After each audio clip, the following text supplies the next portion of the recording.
Y ya está con nosotros el doctor Martín Redado, que es economista. Gracias por estar con nosotros, Martín. ¿Qué tal, Luis? ¿Cómo estás? Muy bien. ¿Por dónde empiezo? ¿Por la economía o te saco de la economía? ¿Dónde querés que arranquemos? Donde vos quieras. ¿Cómo estás viviendo este debate? Hoy decíamos en la apertura sobre el Código Penal, si hay que someterlo a discusión popular, si no, si es un anteproyecto. Para mí es un tema que hace a la calidad de vida de todos los argentinos. Cuando camino a la provincia de Buenos Aires, yo soy de los que hace políticas públicas caminando, hablando con la gente. Hay otros que prefieren hacerlo desde su escritorio y los que lo hacen desde su escritorio terminan haciendo este Código Penal, muy alejado de la realidad de la gente. Lo que la gente te pide es la fuerza de la ley para castigar a los delincuentes, a los tipos que secuestran, a los tipos que matan, a los tipos que afanan. La gente está harta de esto y lo que quiere es funcionarios, gente que los defienda. La sensación de que nadie defiende al ciudadano común, que nadie nos defiende a cada uno de nosotros cuando salimos, que no sabemos qué pasa con nuestros hijos.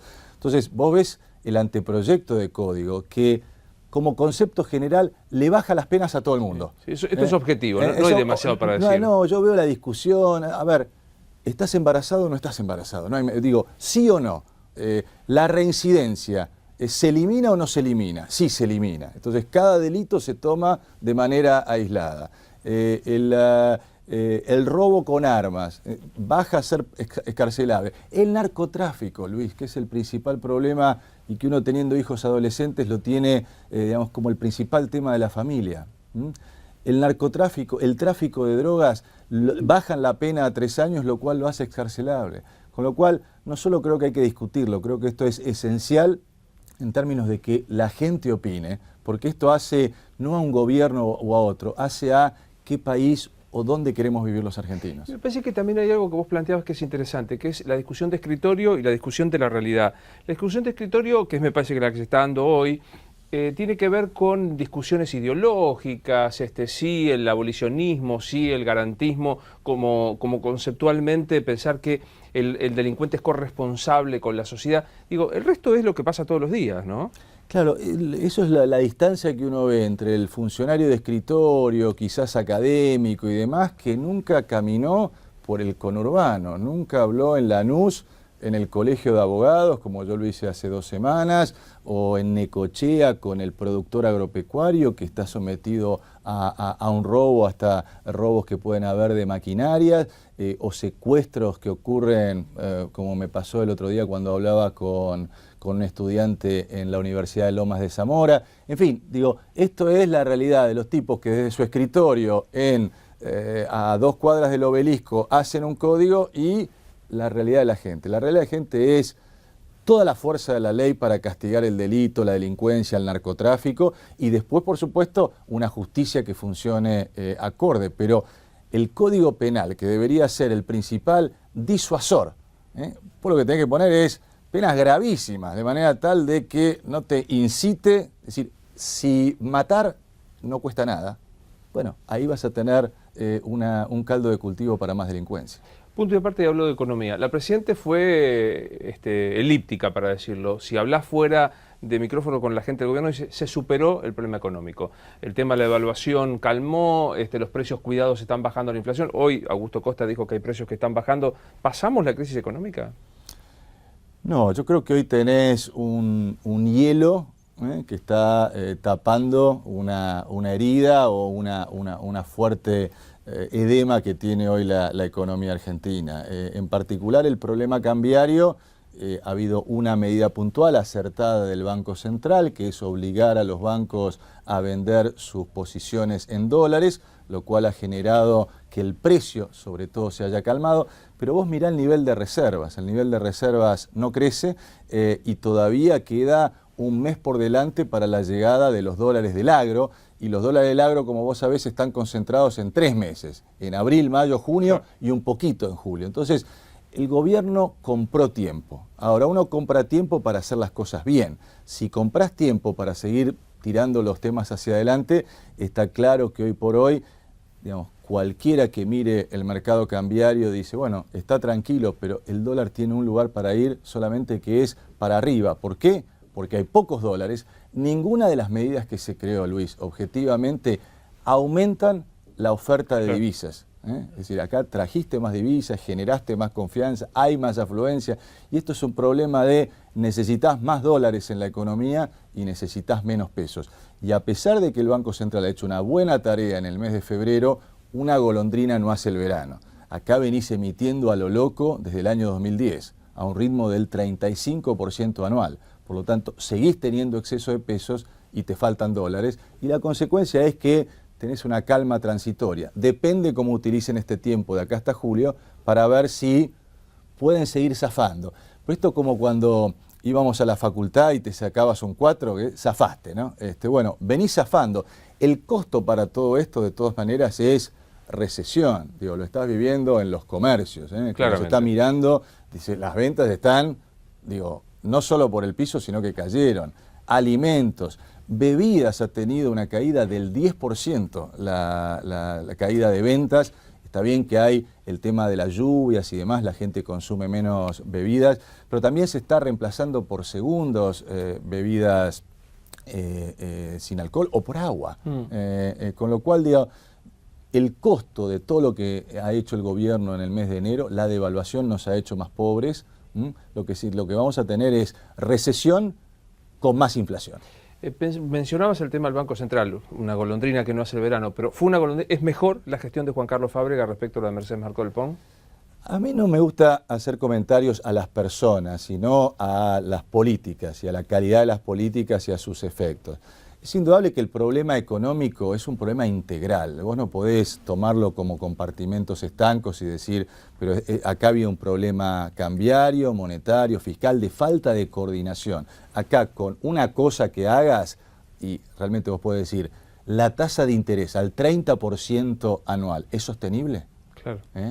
Hundís a todas las empresas. Por lo tanto, ha hecho lo que ha podido. Sin duda hay un equipo profesional en el Banco Central y por supuesto la tarea de Fábrega es profesional, pero obviamente la calidad de las políticas públicas es mejor, pero no podemos pedirle que todo lo haga el Banco Central, porque realmente esto lo que hay es un gran desorden de toda la política económica que no se va resolviendo con parches. ¿Hay algún plan económico? ¿Vislumbrás? Digo, aparte de esta medida o de alguna otra, ¿hay algún plan económico? El plan económico es seguir tirando. Digamos, lo que tenés, lamentablemente, Luis, tenés una economía del día a día. ¿Y hay margen para seguir tirando hasta diciembre del 2015?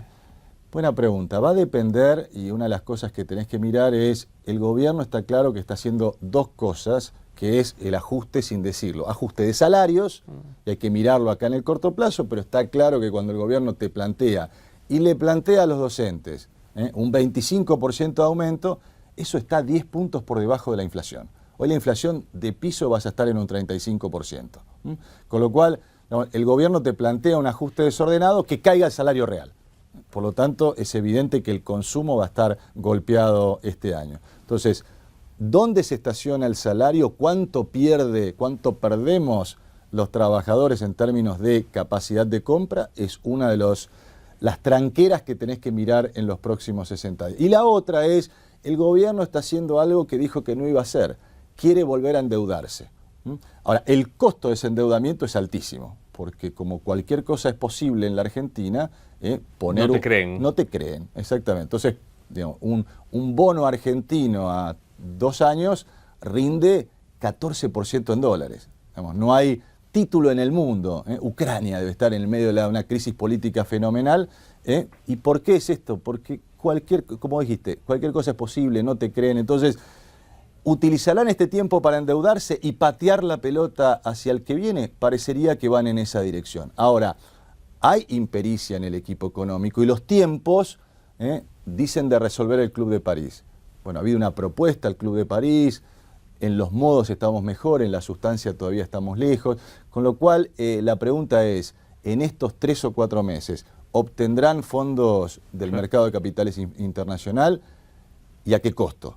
Para poder decirte cómo van a seguir tirando, cuánto van a seguir tirando. Lo que sí está claro es que el costo es sin crecimiento económico y con más inflación. Ahora, yo pensaba esto, la Presidenta se cansó de repetir, esta no va a ser la Presidente de la devaluación, se devaluó. No va a ser la Presidente que enfríe la economía, se enfrió, hay recesión. No va a ser la Presidenta que vuelva a tomar deuda, y se está en esto. O sea, ¿hay un giro por conveniencia o por desespero? Porque no hay otro modo.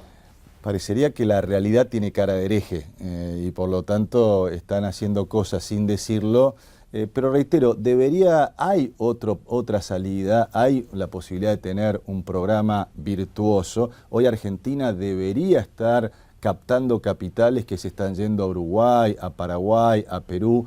Hay muchos dólares dando vuelta en el mundo, por lo tanto, otro camino es posible. Lamentablemente el gobierno eligió el camino del encierro en lugar del camino de la integración y de atraer los muchos dólares que también tienen argentinos guardados, pero vos dijiste antes, la política económica, la base es la confianza. Esto es tan elemental como de manual de escuela secundaria, ¿no? Luis, cuando te picaron el boleto, sí, fuiste, no tenés posibilidad. Y esto es lo que el gobierno es muy difícil que en un año y medio pueda recuperar. No sé si es importante, pero me gusta para gente que trabaja en la economía en serio, desde lo académico. Definime académicamente a Axel Kicillof. De vuelta, a mí no me gusta hacer comentarios a las personas, Luis, porque creo que las personas en definitiva somos anécdotas, digo, los que hemos pasado por el sector público, digo, creo que hay que evaluar la calidad de las políticas, ¿no? Lo que se ve es que la calidad de las políticas es deficiente en términos de cómo se hizo la devaluación, digamos, de qué manera no hay un programa económico integral, como no se está convocando a la inversión, y sin duda en las negociaciones internacionales se ve mucha falta de experiencia. Lo vimos cuando viajó a China a negociar la posibilidad de un apoyo del Banco Central de China, lo vimos también en el caso del Club de París, es decir, se ve mucha inexperiencia. Están aprendiendo sobre la marcha y esto se nota.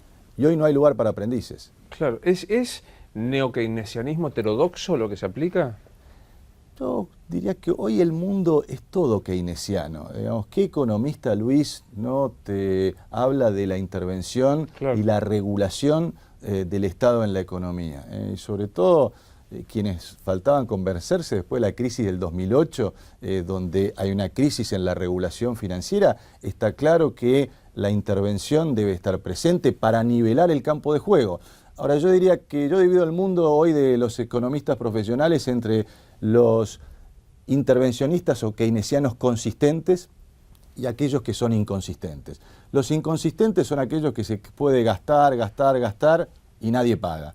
Los otros que somos consistentes decimos sí a la intervención, sí a la regulación, sí a que haya más competencia, sí a que haya organismos de control que realmente controlen al sector privado para que haya un campo de juego parejo para todos, generando incentivos para que haya inversión. Esto no ocurre de buenas a primeras, necesitas incentivos impositivos, incentivos crediticios, es decir, un Estado activo, pero consistente, sabiendo que hay que gastar de acuerdo a las posibilidades que tiene un gobierno.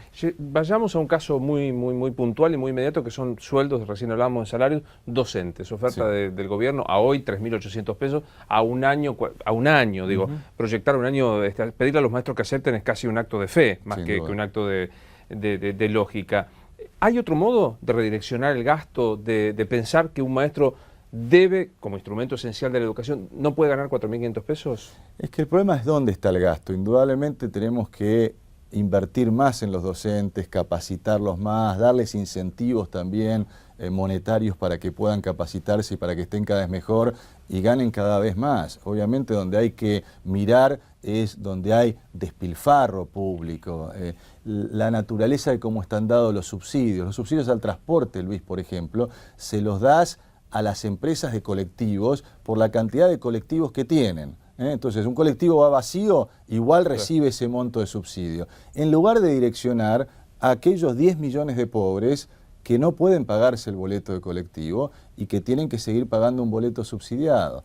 Ni que hablar, obviamente, de la cantidad de contratos que hay en aerolíneas argentinas y demás, bancando a organizaciones políticas que realmente no generan valor agregado, calidad de servicio para la población. Bueno, ahí hay mucho para hacer y ahí hay tela para cortar para pagarle más a los docentes. Más personal, ¿qué sentís cuando cada tanto la presidenta recuerda que ella dice, tuvo que sacarte por la justicia del Banco Central? La verdad que la realidad ha mostrado lamentablemente que teníamos razón. Y bueno, en realidad la justicia fue la que me restituyó. y yo después de que se decidió que las reservas iban al Congreso, porque no podía ser el plumazo de la presidenta la que lo resolviera, sino que tenía que ser el Congreso de la Nación, obviamente no había otro camino que renunciar, que yo sabía que era indefectiblemente cuando inicié esta, si querés, cruzada basada en las convicciones, en lo que creía que era mejor también para la presidenta. Yo estoy convencido que cuando se vaya la presidenta va a mirar el nivel de reservas que tenía en el 2010 y no lo va a reconocer, pero sin duda hubiera dicho, qué lástima que no escuché ese consejo en ese momento. La realidad es que Argentina hoy tiene 27.000 millones. Decirte, y ayúdame, el 2010 teníamos 50.000 millones. Imagínate cómo hubiéramos manejado esta crisis cambiaria, que me hubiera sucedido en el Banco Central, sea la persona que fuera, qué capacidad de maniobra. Pero lamentablemente creyeron que gastarse los ahorros, manotear los ahorros, era fácil. Y ahora están pagando la cuenta. Con 4 años prácticamente de distancia, ¿qué quedó en lo personal de aquel episodio, de aquel verano tan caliente, la justicia, que se firmaba si entraba o no entraba tu auto? Sí, la tranquilidad de obrar de acuerdo a las convicciones. No hay nada más importante en la vida que saber qué es lo que se cree y no llevarse las convicciones por un puesto público. De mirar a la cara a mis hijos y decirle, tu papá se jugó por sus ideales, por lo que creía que era bueno para el país, por lo que creía que era bueno para el gobierno y por lo que creía que era bueno para todos los argentinos. ¿Volverías a hacer lo mismo que hiciste en aquel momento? Sin duda. Yo cuando caminaba los pasillos del Banco Central en esos días difíciles, que empezaron en el 20 de diciembre, sabía que había un solo camino. Y por lo tanto, sin duda no puedo decir, no hubiera hecho esto, pero digamos, el centro de la cuestión, que era defender que los dólares son de todos los argentinos y están para resguardarle la tranquilidad cambiaria a todos los argentinos y no son de una sola persona, ese centro, esa convicción la sigo teniendo y volvería a hacer exactamente lo mismo. Casi como anécdota personal, ¿cuándo fue la última vez que hablaste con Cristina? El lunes 4 de enero del 2010. ¿Puedo preguntarte el tono y el contenido de la conversación? Bueno, el contenido de la conversación era una fuerte presión para que inmediatamente liberara las reservas, así que no fue una conversación. ¿Ella llamó y te dijo...? No, era personal. ¿Cómo estamos hablando escritorio por medio? ¿En Balcarce 50 o en Olivo? En Balcarce 50, una reunión que empezó a las 8 de la noche y terminó a las 9:30. Una reunión larga, tensa, cambiando opiniones. Y yo tratándole de demostrar que lo mejor que podía hacer era realmente cuidar lo que tenía, cuidar lo que había costado tanto a todos los argentinos. Yo creo que también forma parte de que tuviste un primer periodo de este gobierno donde se hicieron muchas cosas bien y después donde te despilfarraste todas las cosas buenas que habías logrado. ¿Y fue así, digamos, el presidente diciéndote, Martín, quiero las reservas? Directamente, con eufemismos, forzaba. Yo le decía además que, como sabés, en toda la administración pública hay, los expedientes deben tener dictámenes de jurídicos, vos no podés dictar una resolución así en el aire porque se te ocurre. Levantaste y firmás. Levantás y decís, entonces, además yo había sido, tenía que ir, le digo, mira Cristina, falta dictamen de jurídicos, falta dictamen del área de economía y finanzas. Ella presionaba porque decía que Vudú tenía que salir a ofrecer el canje y yo le decía que había otros caminos para reducir el costo de la tasa de interés, que era lo que estaba realmente golpeando a la Argentina sin gastar las reservas, y también evidentemente que es clara la Constitución argentina que las reservas debe decidirlo el Congreso de la Nación, ¿no? Entonces no te podés llevar por un decreto de tomar las reservas, tomar el Banco Central. Pero bueno, ese fue el comienzo del fin, porque después realmente hicieron del Banco Central una verdadera... ¿Y qué fue, un mano a mano? ¿Eran ustedes dos solos? Sí, un mano a mano. Ustedes se tuteaban, por lo que veo, ¿no? Sí. ¿Hubo un momento de tensión personal que vos sentiste, hasta acá llegamos? Hubo momentos de... Sí. La presidenta siempre trata de seducir en términos de seducir en el buen sentido de la palabra. Claro. Con lo cual siempre trataba de mostrar y las urgencias, y fundamentalmente mi punto en ese momento no era decir ni que sí ni que no, sino decirle cuál es la urgencia. Deja que, además hubiera sido más simple. ese directorio, que tenía mayoría kirchnerista, mi posición hubiera sido derrotada. Claro. Con lo cual, ahí no me hubiera quedado más remedio. Pasando por la institucionalidad hubieras perdido. Claro, con lo cual también estaba la modalidad, Luis, de este gobierno de llevarse todo por delante. Llevarse por delante a la justicia, llevarse por delante a los medios, llevarse por delante al Banco Central. Y la realidad finalmente termina golpeándole la puerta y tuvieron que devaluar. Con lo cual, en definitiva, pagaron el costo de llevarse todo por delante. Última pregunta de este tema y miramos para adelante. ¿Cómo terminó esa charla? ¿Cómo fue? Terminó en el sentido que yo le dije, mirá, todavía quedan pasos procesales por hacer y cuando llegue a directorio se va a votar. Y ahí terminó la conversación. Y me di media vuelta y dije, no hay más no hay nada más que hablar. No hay más nada que hablar. Digo, no puedo pasar por encima de los pasos procesales que debe cumplir cualquier institución que se precie de tal y también presidir o dirigir una institución que tiene distintos organismos, tiene control por parte del Congreso, tiene control por parte de auditoría, es decir, no se puede hacer lo que uno quiere, o digamos, también te puedes someter a hacer alfombra, y la verdad que lo importante siempre es la dignidad y sobre todo, vuelvo a decir, no era convicción personal, era lo que yo estaba convencido que había que hacer por el bien del gobierno, y digo, Cristina, vos tenías 50.000 millones, hoy tenés 27.000 y seguís perdiendo, con lo cual, digamos, evidentemente fue una decisión equivocada. ¿Y te despidió bien? Nos despedimos de manera, sí, con un buenas noches. Eso fue todo. Y, hoy, si pudieras hablar con él, nunca más volviste a hablar con él. Nunca más. No. Si hoy volvieras a hablar con eso, ¿le recordarías esto de 50.000 a 26.000 y pico? Yo creo que los hechos son tan contundentes que para refregarle a alguien en la cara creo que es mejor, como decías vos, bueno, mirar hacia adelante, que es lo que tiene que hacer ahora, porque sin duda es una persona que le cuesta reconocer sus errores, pero digamos, 50.000 contra 27.000 y tuviste que devaluar. Algo pasó, ¿no? Algo pasó, te malgastaste lo que habías logrado. No va a ocurrir, pero supongamos que mañana te llama y te dice, ¿qué medidas deberían tomarse para corregir el rumbo y no patear para adelante, como dijiste, aguantar al que venga? ¿Qué medidas aconsejarías? Bueno, sin duda lo que necesitas es un equipo económico con credibilidad y también que tenga la capacidad de generar un programa económico profesional, integral, coordinado entre los distintos brazos que tiene la política económica. Fundamentalmente hay que plantear una política para bajar la inflación, una política que entonces coordine la pata fiscal, la pata monetaria, la pata salarial, la pata cambiaria. Es decir, manejar una economía es como dirigir una gran orquesta. Todos los instrumentos deben tocar la misma partitura y también, por supuesto, generar un fuerte incentivo hacia la inversión. Y esto lo estamos proponiendo con Sergio Massa, es decir, el centro de la política económica debe ser bajarle los impuestos a las pequeñas y medianas empresas que reinvierten sus ganancias. Me parece central que en la Argentina de los próximos años planteemos como eje de las políticas públicas el impulso a la inversión, al tipo que se juega, que piensa hacia los próximos 5 o 10 años, que compra una maquinaria, entonces que pueda desgravar eso, es decir, incentivos concretos que permitan plantear a la inversión como el centro del crecimiento y la atracción de capitales. ¿Sirven los precios cuidados?